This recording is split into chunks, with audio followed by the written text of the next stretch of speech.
Hi friends, welcome back to V Prathu story point. ಸ್ನೇಹಿತರೆ, ಅಗ್ನಿಸಾಕ್ಷಿಯೋ ಆತ್ಮಸಾಕ್ಷಿಯೋ ಕಥಾಸರಣಿಯ 21ನೇ ಭಾಗವನ್ನು ನಾವಿವಾಗ ನೋಡ್ತಾ ಇದ್ದೀವಿ. ಕಾರಿನಲ್ಲಿ ಕುಳಿತ ದಯಾನಂದ್ ಮುಖದಲ್ಲಿ ವಿಕೃತದ ನಗು ಹರಡಿಕೊಂಡಿತ್ತು. I can't control my anger dad. ಆ ಗೌತಮ್ ಇಲ್ಲೇ ಇದ್ದಾನೆ, ಅವ್ರ ಮನೆಯವರೆಲ್ಲ ಇಲ್ಲೇ ಉಳಿದಿದ್ದಾರೆ. ಆ ಪ್ರಣತಿ ಏನಾದರೂ ಅವನ್ನ ಅಕ್ಸೆಪ್ಟ್ ಮಾಡಿಕೊಂಡು ಅವನ ಜೊತೆ ಲೈಫ್ ಲೀಡ್ ಮಾಡ್ತಾಳ ಅನ್ನಿಸ್ತಿದೆ ನನಗೆ. ಈ ಭಾರ್ಗವ್ ಎಷ್ಟು ಮುಂದುವರಿತಾನೆ ಅಂತ ಗೊತ್ತಿರಲಿಲ್ಲ ನನಗೆ. ಸಾಯೋ ಟೈಮಲ್ಲೂ ಮಗಳಿಗೆ ಸೇಫ್ಟಿ ಕೇಜ್ ಕ್ರಿಯೇಟ್ ಮಾಡಿ ಹೋಗಿದ್ದಾನೆ, ಈಡಿಯಟ್. ಕನಲಿದನು ಅರ್ಜುನ್. ಆದರೆ ವಿವೇಕಲ್ಲಿದ್ದುದು ಅವನು ಸುಮಾ ವಿಷಯವಾಗಿ ತನಗೆ ಹೊಡೆದಿದ್ದನ್ನು ಮುಚ್ಚಿಟ್ಟನು. ವ್ಯಂಗ್ಯವಾಗಿ ನಕ್ಕ ದಯಾನಂದ್, ಅವಳು ಸಿಂಧೂರ ಮಗಳು. ಈ ಹೆಣ್ಮಕ್ಳು ಬುದ್ಧಿ ಯಾವತ್ತಿದ್ರೂ ಮೊಣಕಾಲು ಕೆಳಗೇನೆ. ಅಷ್ಟೊಂದೆಲ್ಲ ಯೋಚನೆ ಮಾಡೋಕ್ಕೆ ಹೋಗಬೇಡ. ಇದು ಒಳ್ಳೆ ಚಾನ್ಸ್ ಮತ್ತೆ ಅವಳು ನಿನ್ನ ಹತ್ರ ಬರೋಕ್ಕೆ. ಕೈಯಲ್ಲಿದ್ದ ಸಿಗಾರ್ ಅವರ ತುಟಿ ಸೇರಿತ್ತು. ಅರ್ಜುನ್ ಮುಖದಲ್ಲಿ ದಾಷ್ಟ್ಯದ ನಗು ಲಾಸ್ಯವಾಡಿತು. ಆದರೆ ಭಾರ್ಗವ್ ಮಗಳಿಗೆ ನಿರ್ಮಿಸಿ ಹೋಗಿದ್ದು ಸುಭದ್ರ ಕೋಟೆ ಎನ್ನುವ ಸಣ್ಣ ಕಲ್ಪನೆಯೂ ಅವರಿಗೆ ಇರಲಿಲ್ಲ. ಆಗಷ್ಟೇ ನಿದ್ರೆಗೆ ಜಾರಿದ್ದಳು ಪ್ರಣತಿ. ಅಪ್ಪನ ನೆನಪು ಅವಳನ್ನು ತುಂಬಾ ಕಾಡುತ್ತಿದ್ದವು. ಅವರ ಅನುಪಸ್ಥಿತಿ ಅವಳ ಮಾತು, ನಗು, ತುಂಟಾಟ ಎಲ್ಲವನ್ನೂ ಕಸಿದುಕೊಂಡಿತ್ತು. ಜೋರಾಗಿ ಗುಡುಗಿದ ಸದ್ದಿಗೆ ಬೆಚ್ಚಿ ಎಚ್ಚೆತ್ತಳು ಪ್ರಣತಿ. ಮಳೆ ಎಂದರೆ ಅದೆಷ್ಟು ಖುಷಿಪಟ್ಟು ಅದನ್ನು ಆನಂದಿಸುತ್ತಿದ್ದಳೋ, ಗುಡುಗು ಮಿಂಚೆಂದರೆ ಅಷ್ಟೇ ಹೆದರುತ್ತಿದ್ದಳು. ಆ ಸಮಯದಲ್ಲಿ ಭಾರ್ಗವ್ ಅವಳ ಪಕ್ಕವೇ ಇರುತ್ತಿದ್ದರು. ಅಪ್ಪನ ತೋಳು ಆ ಪುಟ್ಟ ರಾಜಕುಮಾರಿಗೆ ಸುಖ ನಿದ್ರೆ ನೀಡುವ ಜೋಕಾಲಿಯಾಗುತ್ತಿತ್ತು. ನೆನೆದವಳ ಕಣ್ಣಾಳಿಗಳು ತುಂಬಿದವು. ಮಂಡಿಗೆ ಮುಖ ಹುದುಗಿಸಿ ಬಿಕ್ಕಿದಳು. ಜೋರಾಗಿ ಬೀಸುತ್ತಿದ್ದ ಗಾಳಿಗೆ ಕಿಟಕಿಯ ಬಾಗಿಲುಗಳು ಒಡೆದುಕೊಳ್ಳುತ್ತಿದ್ದಾಗ ಗೌತಮ್ಗೆ ಎಚ್ಚರವಾಗಿತ್ತು. ಪ್ರಶಾಂತವಾದ ಗಾಳಿ ಅವನಿಗೆ ಬಹಳವೇ ಇಷ್ಟ. ರಾತ್ರಿಯ ಸಮಯ ಆದಷ್ಟು AC ಆಫ್ ಆಗಿರುತ್ತಿತ್ತು ಅವನ ರೂಮಿನಲ್ಲಿ. ಕಿಟಕಿಯನ್ನು ಕ್ಲೋಸ್ ಮಾಡಿ ಕರ್ಟನ್ ಸರಿಸುತ್ತಿರುವಾಗ ಯಾರೋ ಬಾಗಿಲು ತಟ್ಟುತ್ತಿದ್ದ ಹಾಗೆ ಅನಿಸಿತ್ತು ಅವನಿಗೆ. ಅವನ ಹುಬ್ಬುಗಳು ಗಂಟಾದವು. ಇಷ್ಟೊತ್ತಲ್ಯಾರು? ಪ್ರಣತಿನ? ಅವನ ಹೃದಯ ಮೆಲುವಾಗಿ ನಲಿದಿತ್ತು ಆ ಕ್ಷಣ. ಡೋರ್ ಓಪನ್ ಮಾಡಿ ನೋಡಿದಾಗ ಆ ಮನ ಮುದುಡಿತ್ತು. ಬಾಗಿಲು ಬಡಿಯುತ್ತಿದ್ದವಳು ಪ್ರಣತಿಯೇ ಆಗಿದ್ದಳು. ಆದರೆ ಅಪ್ಪ ಅಮ್ಮನ ಡೋರ್ ನಾಕ್ ಮಾಡುತ್ತಿದ್ದಳವಳು. ಬಾಗಿಲಿಗೆ ಹೊರಗಿ ಕೈಕಟ್ಟಿ ಅವಳನ್ನೇ ನೋಡುತ್ತಿದ್ದನು. ಆದರೆ ಅವನಿಗೆ ಬೆನ್ನಾಕಿ ನಿಂತಿದ್ದ ಅವಳಿಗೆ ಅದರ ಅರಿವಿರಲಿಲ್ಲ. ರೇಖಾ ಗಾಬರಿಯಿಂದ ಎದ್ದವರು ಆ ಸದ್ದಿಗೆ ಕ್ಷಣ ಹೆದರಿದರು. ಪಕ್ಕವೇ ಇಟ್ಟಿದ್ದ ನೀರನ್ನು ಬಗ್ಗಿಸಿ ಕುಡಿದವರು ಕ್ಷಣ ಸುಧಾರಿಸಿಕೊಂಡು ಲೈಟ್ ಬೆಳಗಿಸಿದರು. ನಂತರ ಎದ್ದು ಬಂದು ಬಾಗಿಲು ತೆಗೆಯಲು ಗುಬ್ಬಿ ಮರಿಯಂತೆ ಬೆದರಿ ನಿಂತಿದ್ದಳು ಪ್ರಣತಿ. ಅಯ್ಯೋ ಎನಿಸಿತ್ತು ಆ ಕ್ಷಣ ಅವರಿಗೆ. ಆಂಟಿ, ನನಗೆ ಭಯ ಆಗ್ತಿದೆ, ನಾನು ನಿಮ್ಮ ಜೊತೆ ಮಲಗಬಹುದಾ? ಕೇಳಿ ಕೆನ್ನೆಯ ಮೇಲೆ ಹರಿದ ಹನಿಗಳನ್ನು ಹೊರೆಸಿಕೊಂಡಳು. ರೇಖಾ ಗದ್ಗದಿತರಾದರು. ಅವಳ ಮನಸ್ಸಲ್ಲಿ ಮೂಡಿದ ಅನಾಥತ್ವವನ್ನು ತೊಡೆಯಲು ಶಕ್ತಿ ಮೀರಿ ಯತ್ನಿಸುತ್ತಿದ್ದರು. ಅಪ್ಪನನ್ನೇ ತನ್ನ ಪ್ರಪಂಚ ಎಂದುಕೊಂಡಿದ್ದವಳು ಆ ನೋವಿನಿಂದ ಹೊರಬರಲಾಗದೆ ದಿನೇ ದಿನೇ ಜರ್ಜರಿತಳಾಗಿ ಅಂತರ್ಮುಖಿಯಾಗುತ್ತಿದ್ದಳು. ಅವಳನ್ನು ಬಳಸಿ ಒಳಗೆ ಕರೆದೊಯ್ದು ರಾಘವ್ ಪಕ್ಕ ಮಲಗಿಸಿ ತಾವು ಅಂಚಿನಲ್ಲಿ ಮಲಗಿಕೊಂಡರು. ನಿಟ್ಟುಸಿರು ಚೆಲ್ಲಿದ ಗೌತಮ್ ತನ್ನ ರೂಮಿನ ಬಾಗಿಲು ಮುಚ್ಚಿದನು. ರಾಘವ್ಗೆ ಕಣ್ಣು ಬಿಟ್ಟಾಗ ಶಾಕ್, ಆಶ್ಚರ್ಯ, ಖುಷಿ, ಅಳು ಒಮ್ಮೆಲೆ ಬಂದಂತಿತ್ತು. ತನ್ನ ಮುದ್ದಿನ ತಂಗಿಯ ಮಗಳು, ತನ್ನ ಪ್ರೀತಿಯ ಸೊಸೆ ಅವರ ತೋಳ ಮೇಲೆ ಮಗುವಂತೆ ಹಾಯಾಗಿ ನಿದ್ರೆಗೆ ಜಾರಿದ್ದಳು. ಅವಳು ಅವರನ್ನು ಅಪ್ಪಿದ ರೀತಿ ಅವರಿಗೆ ತಂಗಿಯನ್ನು ನೆನಪಿಸಿತ್ತು. ಎಡಗೈಯಲ್ಲಿ ಜಾರಿದ ಹನಿಯನ್ನು ತೊಡೆದುಕೊಂಡವರು ಅವಳು ತಲೆಯಿಟ್ಟು ಮಲಗಿದ್ದ ಕೈಯಲ್ಲಿ ಅವಳ ಕೂದಲನ್ನು ನೇವೇರಿಸುತ್ತಾ ಹಾಗೆಯೇ ಮಲಗಿದ್ದರು. ಇದೊಂದು ಎಂದೂ ಮರೆಯಲಾಗದ ಅಮೃತ ಗಳಿಗೆ ಅವರ ಪಾಲಿಗೆ.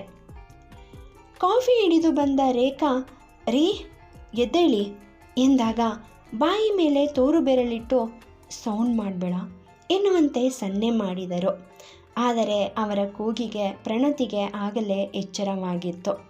ರಾಘವ್ ರೇಖಾ ಕಡೆ ಉರಿನೋಟ ಬೀರಿದರು.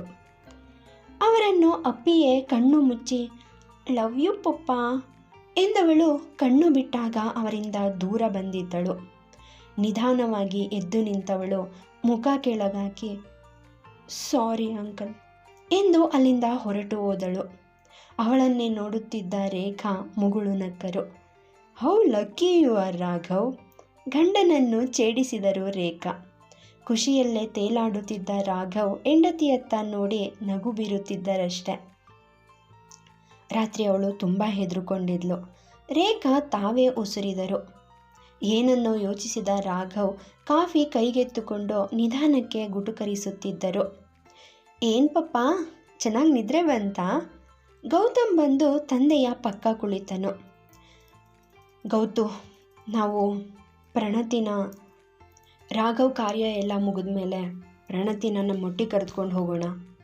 ತಮ್ಮ ಮನದ ಮಾತನ್ನು ಮಗನ ಮುಂದಿಟ್ಟರು. ದೀರ್ಘ ಉಸಿರು ಬಿಟ್ಟವನು, ನನಗೂ ಅದೇ ಯೋಚನೆ ಇದೆ, ಆದರೆ ಯುವರಾಣಿಯವರು ಬರೋ ಮನಸ್ಸು ಮಾಡಬೇಕಲ್ಲ. ತಲೆ ಅಡ್ಡಡ್ಡ ಆಡಿಸಿದನು. ಅದೆಲ್ಲ ನಾನು ನೋಡ್ಕೊಳ್ತೇನೆ. ರಾಘವ್ ಬಾತ್ರೂಮಿನತ್ತ ನಡೆದು ಬಿಟ್ಟರು. ಅಮ್ಮ ಮಗ ಮುಖ ನೋಡಿಕೊಂಡರು. ರೂಮಿಗೆ ಬಂದ ಪ್ರಣತಿ ಒಂದು ರೀತಿಯ ಆಂದೋಲನಕ್ಕೆ ಒಳಗಾಗಿದ್ದಳು. ಇಷ್ಟು ದಿನದಿಂದ ರಾಘವ್ ಮನೆಯವರು ಅವಳನ್ನು ಕೇರ್ ಮಾಡುತ್ತಿದ್ದ ರೀತಿ ಅವಳ ಮನಸ್ಸಲ್ಲಿ ಅವರ ಬಗೆಗಿದ್ದ ಕೆಟ್ಟ ಅಭಿಪ್ರಾಯವನ್ನು ತುಸುಮಟ್ಟಿಗೆ ಕಡಿಮೆ ಮಾಡಿತ್ತು. ಸದಾ ಕಾವಲಾಗಿ ನಿಲ್ಲುವ ರೇಖಾ ಅವಳಿಗೆ ತಾಯಿ ಪ್ರೀತಿಯನ್ನು ತುಂಬಿದ್ದರು. ಮುಂದೆ ಏನು ಎನ್ನುವ ಯೋಚನೆಯಲ್ಲಿ ಸರಿಯಾದ ನಿರ್ಧಾರಕ್ಕೆ ಬರಲಾರದೆ ತೊಳಲಾಡುತ್ತಿದ್ದಳವಳು. ಆ ದಿನ ವಿವೇಕ್ ಇದ್ದ ಅಪಾರ್ಟ್ಮೆಂಟಿನ ಪಕ್ಕದ ರೂಮಿಗೆ ಶಿಫ್ಟ್ ಆಗುವವಳಿದ್ದಳು ಸುಮಾ. ವಿವೇಕ್ ಸುಮಾಳಿಗೆ ಕಾಲ್ ಮಾಡಿದ್ದ. ಸುಮಾ, ಏನು ಮಾಡ್ತಾ ಇದ್ದೀರಾ? ಭಾರ್ಗವ್ ಸಾವು ಅವಳಲ್ಲಿ ಒಂದು ರೀತಿಯ ನಿರ್ಭಾವುಕ ಭಾವವನ್ನು ತಂದಿತ್ತು. ಏನಿಲ್ಲ ಸರ್, ನಿರ್ವಿಕಾರವಾಗಿ ಹೇಳಿದಳು. ವಿವೇಕ್ಗೆ ಅವಳ ಮೌನ ಒಂದು ರೀತಿಯ ಇರಿಸು ಮುರುಸನ್ನು ಮೂಡಿಸಿತ್ತು. ಸುಮ್ಮಾ, ನಿಮಗೆ ಮನೆ ಚೇಂಜ್ ಮಾಡೋಕ್ಕೆ ಇಷ್ಟ ಇಲ್ವಾ? ಅನುಮಾನದಿಂದ ಕೇಳಿದನು. ಶೂನ್ಯದತ್ತ ನೋಟ ನೆಟ್ಟು ಕುಳಿತಿದ್ದವಳಿಂದ ಏನೂ ಉತ್ತರ ಬರಲಿಲ್ಲ. ಏನಾಯಿತು ಇವ್ರಿಗೆ ಎಂದುಕೊಂಡವನು ಫೋನ್ ಕಟ್ ಮಾಡಿ ಅವಳ ಮನೆ ಕಡೆ ಕಾರ್ ತಿರುಗಿಸಿದನು. ರೇಖಾ ಪ್ರಣತಿಯ ರೂಮಿಗೆ ತಾವೇ ಪ್ಲೇಟ್ ಹಿಡಿದು ಹೋಗಿದ್ದರು. ಇತ್ತೀಚೆಗೆ ಪ್ರಣತಿ ರೂಮಿನಿಂದ ಹೊರಗಡೆ ಬರುವುದನ್ನು ನಿಲ್ಲಿಸಿಬಿಟ್ಟಿದ್ದಳು. ಸದಾ ಅಪ್ಪನ ಫೋಟೋ ಹಿಡಿದು ಎತ್ತಲೋ ನೋಡುತ್ತಾ ಕುಳಿತು ಬಿಡುತ್ತಿದ್ದಳು. ಕನ್ನಡಿಯ ಮುಂದೆ ಕುಳಿತು ಹಣೆಗೆ ಬೊಟ್ಟನ್ನು ಇಡುತ್ತಿದ್ದವಳು ರೇಖಾ ಅವರನ್ನು ನೋಡಿ ಎದ್ದು ನಿಂತಳು. ವಾವ್, ಇದು ನಮ್ಮ ಪ್ರಣತಿ ಅಂದರೆ ಎಷ್ಟು ಚೆನ್ನಾಗಿ ಕಾಣ್ತಾ ಇದೆಯಾ ಗೊತ್ತಾ? ಅವಳ ಮೊಗ ಸವರಿ ದೃಷ್ಟಿ ತೆಗೆದರು. ಆಂಟಿ, ನೀವೆಲ್ಲರೂ ಇಲ್ಲೇ ಉಳಿದುಕೊಂಡಿದ್ದೀರಿ, ನಿಮಗೆ ಸಮಸ್ಯೆ ಏನೋ ಆಗಲ್ವಾ? ತಡವರಿಸುತ್ತಾ ಕೇಳಿದಾಗ ರೇಖಾ ಅವರಿಗೆ ಒಂದು ರೀತಿಯ ಭಯವಾಗಿತ್ತು. ಆದರೂ ಸಾವರಿಸಿಕೊಂಡವರು, ನಿನಗಾಗಿ ನಾವು ಏನು ಸಮಸ್ಯೆ ಬಂದರೂ ಎದುರಿಸೋಕೆ ಸಿದ್ಧ. ಅವಳ ತಲೆ ಸವರಿದರು ಮಮತೆಯಿಂದ. ಅವರ ಮಾತನ್ನು ಕೇಳಿ ಭಾವುಕಳಾದವಳು ಅವರನ್ನು ಅಪ್ಪಿ ಥ್ಯಾಂಕ್ಸ್ ಆಂಟಿ ಎಂದಳು. ಸದಾ ಅಳುತ್ತಿದ್ದ ಕಣ್ಣುಗಳು ಕೆಂಪಗೆ ಊದುಕೊಂಡು ಅವಳ ಮುಖವೆಲ್ಲ ಕೆಂಪಾದ ಹಾಗಾಗಿತ್ತು. ಮುಗುಳು ನಕ್ಕವರು, ನಮ್ಮನ್ನು ಹೊರಗಿನವರ ಹಾಗೆ ನೋಡಬೇಡ ಪುಟ್ಟ, ನಮ್ಮ ತಪ್ಪಿನ ಅರಿವಾಗಿದೆ ನಮಗೆ, ದಯವಿಟ್ಟು ಮತ್ತೊಂದು ಅವಕಾಶ ಕೊಡು. ರೇಖಾ ಅವಳನ್ನೇ ನೋಡುತ್ತಾ ಕೇಳಿದರು. ತಲೆ ಬಾಗಿಸಿದ್ದ ಪ್ರಣತಿ ಏನನ್ನೂ ಹೇಳಲು ಶಕ್ತಳಾಗಲಿಲ್ಲ. ದಿವಾನದ ಮೇಲೆ ಕೂತು ಕಿಟಕಿಯಿಂದ ಹೊರ ನೋಡುತ್ತಿದ್ದಳು ಸುಮಾ. ಅವಳನ್ನು ನೋಡಿದ ವಿವೇಕ್ ತಲೆ ಕೆರೆದುಕೊಂಡ. ಇವ್ರು ಯಾಕೆ ಹೀಗೆ? ತನ್ನಲ್ಲೇ ಕೇಳಿಕೊಂಡ. ರೀ, ಇದೇನು ಹೀಗೆ ಕೂತ್ರಿ? ಕಳ್ಳ ಏನಾದರೂ ಬಂದರೆ ಅಷ್ಟೇ ಕತೆ. ಅವಳ ಪಕ್ಕ ಬಂದು ಕುಳಿತ. ಅವನನ್ನು ನೋಡಿದವಳು ಅವನನ್ನು ಅಪ್ಪಿ ಜೋರಾಗಿ ಅಳಲು ಶುರು ಮಾಡಿದಳು. ಏನೂ ಅರ್ಥವಾಗದ ವಿವೇಕ್ ಗೊಂದಲಕ್ಕೆ ಒಳಗಾದಂತೆ ಕುಳಿತು ಬಿಟ್ಟನು. ಕ್ಷಣ ಅವನ ತಲೆಯಲ್ಲಿ ಅದೆಷ್ಟೋ ವಿಚಾರಗಳು ಬಂದು ಹೋದವು. ಏನಾಯಿತು? ಸಮಾಧಾನ ಮಾಡಿಕೊಳ್ಳಿ.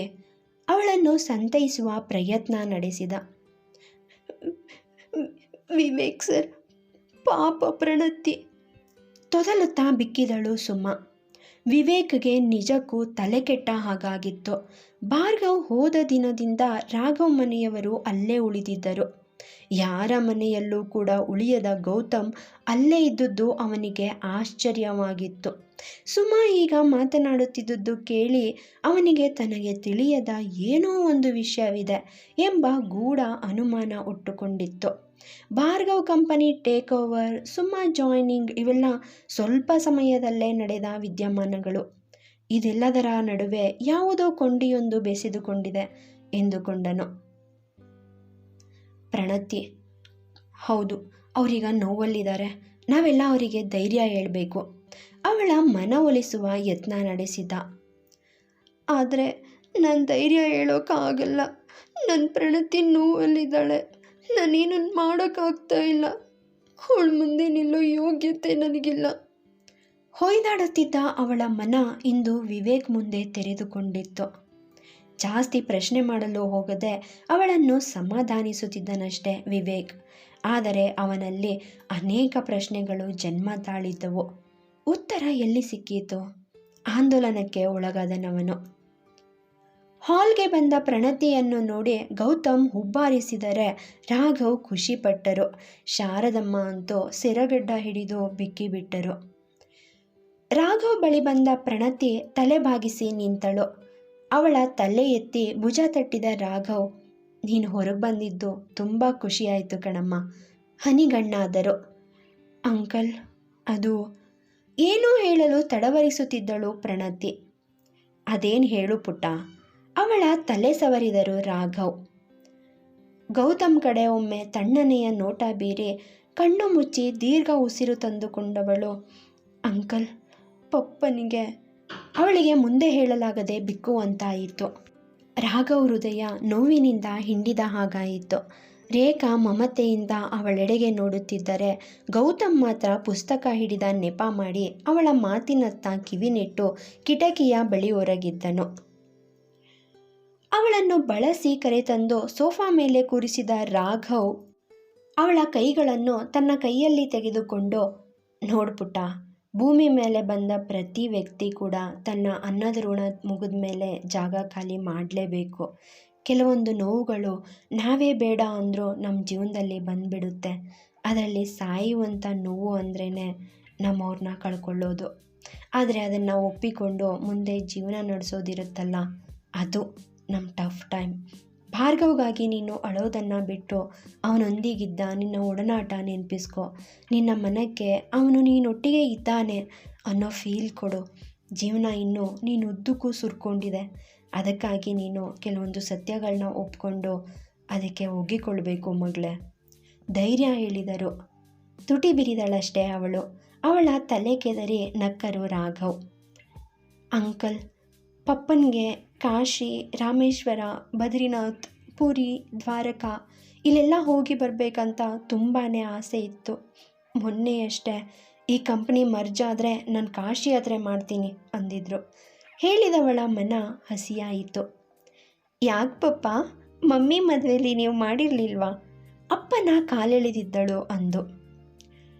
ಅವಳ ಮನದಲ್ಲಿ ಇರುವ ಭಾವನೆಯನ್ನು ಅರ್ಥೈಸಿಕೊಂಡ ರಾಘವ್, ಅದೇನು ಅಂದ್ಕೊಂಡಿದೆಯೋ ಧೈರ್ಯವಾಗಿ ಹೇಳು, ಅವಳಿಗೆ ಹೇಳಲು ಪ್ರೇರಣೆ ನೀಡಿದರು. ಉಗುಳು ನುಂಗಿದ ಪ್ರಣತಿ ಕೈಯೊಸಕುತ್ತಾ, ಅಂಕಲ್, ಪಪ್ಪನ ಅಸ್ಥಿನ ಕಾಶಿಯಲ್ಲಿ ಆ ಗಂಗಾ ನದಿಯ ಮಡಿಲಲ್ಲಿ ಬಿಡೋ ಇಚ್ಛೆ ಇದೆ ನನಗೆ ಎಂದಳು. ಪ್ರಣತಿ ಹೇಳಿದ ಮಾತನ್ನು ಕೇಳಿದ ರಾಘವ್ ಮಗನತ್ತ ನೋಡಿದರು. ಗೌತಮ್ ಅದೇ ತಟಸ್ಥ ಸ್ಥಿತಿಯಲ್ಲಿ ಕುಳಿತು ಪುಸ್ತಕ ಓದುತ್ತಿದ್ದನು. ಸ್ನೇಹಿತರೆ, ಗೌತಮ್ ಪ್ರಣತಿನ ಅವರಪ್ಪನ ಅಸ್ಥಿ ಬಿಡೋದಿಕ್ಕಂತ ಕಾಶಿ ಕರ್ಕೊಂಡು ಹೋಗ್ತಾನ? ನಿಮ್ಗೇನನ್ಸುತ್ತೆ? ಕಮೆಂಟ್ ಮೂಲಕ ತಿಳಿಸಿ. ಸಹೃದಯದ ಸಾಹಿತ್ಯಾಭಿಮಾನಿಗಳೇ, ಥ್ಯಾಂಕ್ ಯು ಸೋ ಮಚ್ ಈ ಚಾನಲ್ನ ವಿಸಿಟ್ ಮಾಡಿದ್ದಕ್ಕೆ. ಹೀಗೆ ಸಪೋರ್ಟ್ ಮಾಡ್ತಾ ಇರಿ ಅಂತ ಕೇಳ್ತಾ ಇವತ್ತಿಗೆ ಈ ಕಥೆನ ಮುಗಿಸ್ತೀನಿ. ಸಿಗೋಣ ಮುಂದಿನ ಸಂಚಿಕೆಯಲ್ಲಿ. ಅಲ್ಲಿವರೆಗೂ take care, love you all, bye bye. ಸಿರಿಗನ್ನಡಂ ಗೆಲ್ಗೆ, ಸಿರಿಗನ್ನಡಂ ಬಾಳ್ಗೆ.